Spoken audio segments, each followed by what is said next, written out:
Colossians 3:17, and whatsoever ye do in word or deed, do all in the name of the Lord Jesus Christ, giving thanks to God and the Father by him. So I did just that. I made a game for Jesus.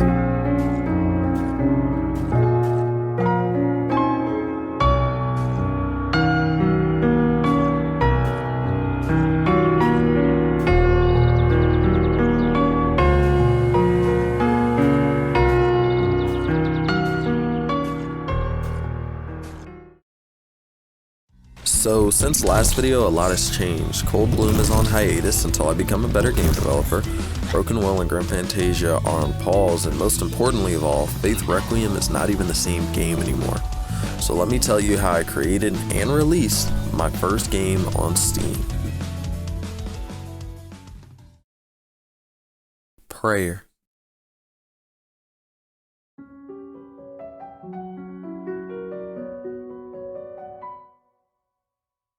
It all started after the last video. I was still riding on the high of having released a YouTube video, and even more so than usual because I got to show off Cold Bloom. I had been working on Cold Bloom for just about 2 years at that point. Progress was slow but steady with the occasional week to month-long breaks.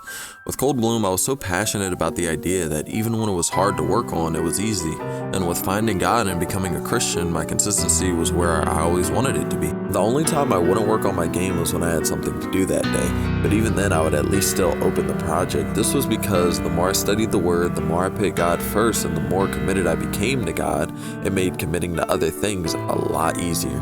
But one day while working on Cold Bloom, I started to think about the project objectively.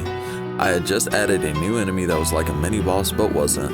I still had 2 mini bosses to add plus the actual boss for the level, and the player has to somehow get powerful enough to kill all of these enemies while also staying weak enough for the enemies to pose a challenge. To top it all off, there are only 5 minutes to introduce all these enemies and for the player to level up. I didn't know what to do, but I knew I needed some advice. So I started to make a build that people could playtest. I also prayed about it. Answered prayer.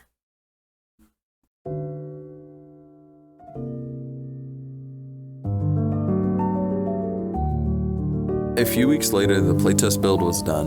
There were still a few bugs and things I wanted to polish, but it was playable. I called up my friend on Discord so he could playtest. I don't think the bottleneck is the rendering. I mean, I'm getting 7 FPS because this is not optimized at all. It is very, very, very spaghetti code. And again, I'm just trying to be honest to help you out here. This is really bad. I'm not gonna lie, it's really bad. The art, again, you have these, you have like checkered textures on everything, right? So it still looks unfinished, right? Every time I try to playtest this, right, we have to try to fix like 20 things, right? Also, if you have a full-time job and if you're working on multiple projects, I don't think this game is ever gonna get done. But dude, do you know what I think you should do? And you don't have to listen to me. You should basically like reprogram anything, like everything. I do think that it's gonna be way more fun if you work on smaller projects to get your to really just get your technical skills up there. Really terrible. All of these comments cut like knives. I had poured so much time and love into this project, but when I took a second to consider what he was saying and put my pride aside, it all clicked for me. It was exactly what I had prayed for. I had prayed to God asking him what I should do with my games, where I should take them, and what I should work on. And that right there was my answer. I needed to drop Cold Bloom like a bad habit and work on something smaller that I can actually complete and release. The game also really had nothing to do with God. I was planning on shoehorning God into the story, but the more I worked on the game, the more worldly I could feel it was.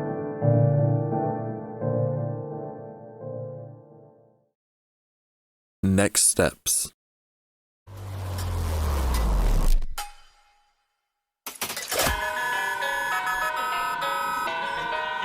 With that realization, I rethought all my plans for my game development journey.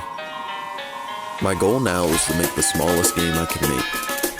Well, it just so happens that I had a Steam page for this small game I've been working on for a while. With Faith Requiem selected, I begin to cut features, cut story elements, cut levels, cut ideas. I did this because I knew with the current scope of the game,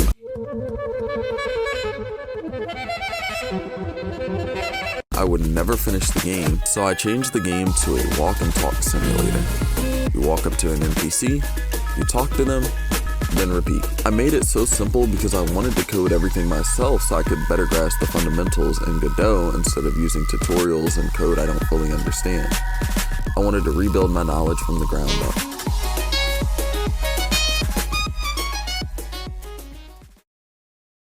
Development.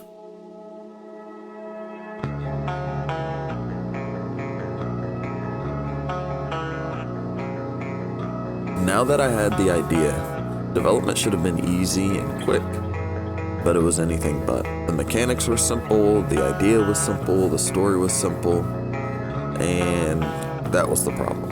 It was so simple that it became hard to work on. Even now after development is finished, I know for a fact the game is boring. Then again, I'm biased. I've been working on the game day in and day out, so I've gotten used to it. Like even if I were to add something that the player had to jump over every minute, I feel like it would be a lot more engaging to play. But I toiled for 4 months working on this game, adding things like the dialogue system, stripping down the player movement, deleting unnecessary systems and bloat from the game, and making the game more streamlined. One thing I did notice while developing the game was that if I had an idea, I could make it, but I would overthink it so much that I would think I couldn't make it.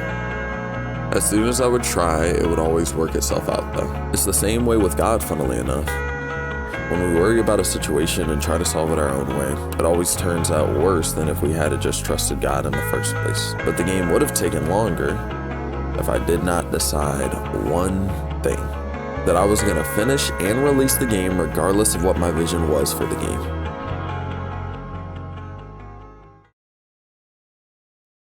Wrapping things up.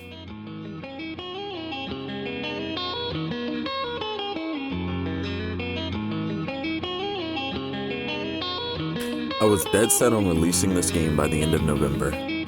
I had already missed 2 release dates for my game and opted in, then out of my one and only Next Fest for the game. So this time I was determined to finish this game. Not only because of the reason I just mentioned, but also because I wanted to make something really fun for you guys. So I started to cut stuff again.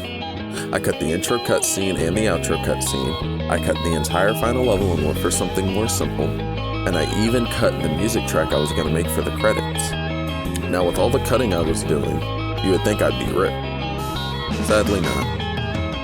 But my game, on the other hand, was sleek, streamlined, and elegant, with a few rough edges.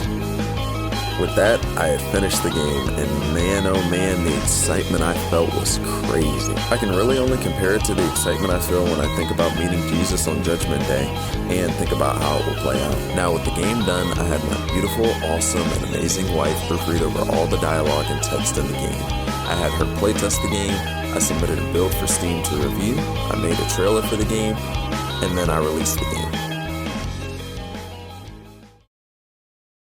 Conclusion.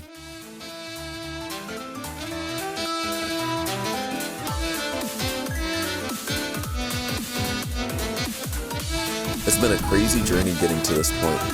So much in my life has happened and so much has changed. But through all that, I did not give up on this game, and God did not give up on me. He gave me the strength to push through and to persevere.